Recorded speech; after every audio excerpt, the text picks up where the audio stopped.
We are still in the process of building. The funding for it has been made through bonds and stuff that are there.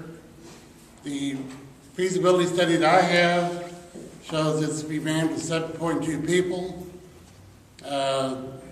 running around the estimated cost per year to operate about $850,000 a year.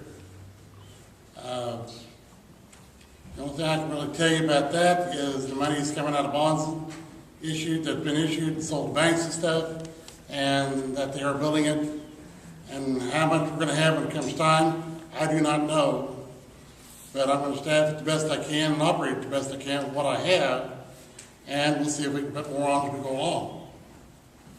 So. Well, John's here, so John, Mr. Fox can address the issue if there's money available down there. But I got a question for you. What is the average daily census of the people under your authority, the people you have in the jail here, and let's say at Mount Vernon or other places stashed? You have a number? We have an average of about 15 people per day in jail. I should say 15 to 22. So we have 14 people upstairs, meaning that we have to put people elsewhere. And right now we've been sending them to Vernon County. And they've been housing over there for $35 a day, if I remember right. I think that's the figure we had. And they're being put up there. We do not, at this time, house females here if we can get away with it. Now, if it's a deal where we're going to take them out the next day or ship them to Department of Corrections the next day, or they got to be in court the next day, we'll take and keep them upstairs in what we call the booking room, get them a blanket, mattress, and everything the best we can for them. But normally we take them over to Vernon County to be housed there until they get ready to be seen here in court. So, the overflow from here goes to Vernon County. That's where we've been taking them to. As a follow-up to Judy's question, do you have enough money in your budget to operate the new jail?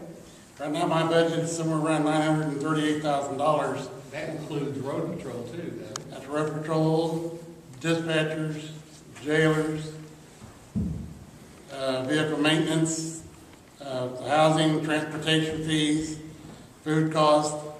It all comes out at $938,000. So if you parse out all those other things that are not really associated with running the jail, do you have enough money to run that jail as it should be safely for the number of shifts you've got to run and people on those shifts? Well, again, my feasibility study shows 7.2.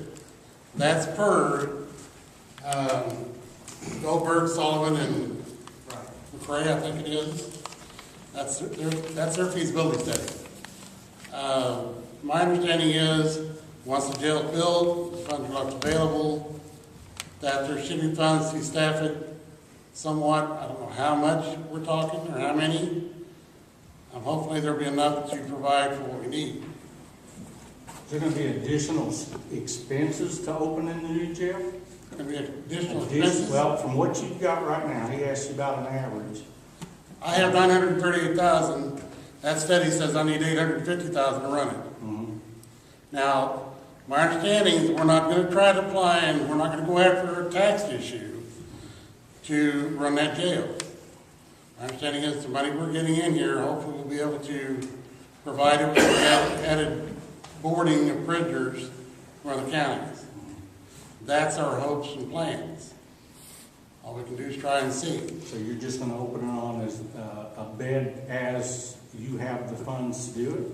Or there's no way you can start it and just open the whole jailhouse? We're going to open the building and we're going to move in with the people we have in jail right now.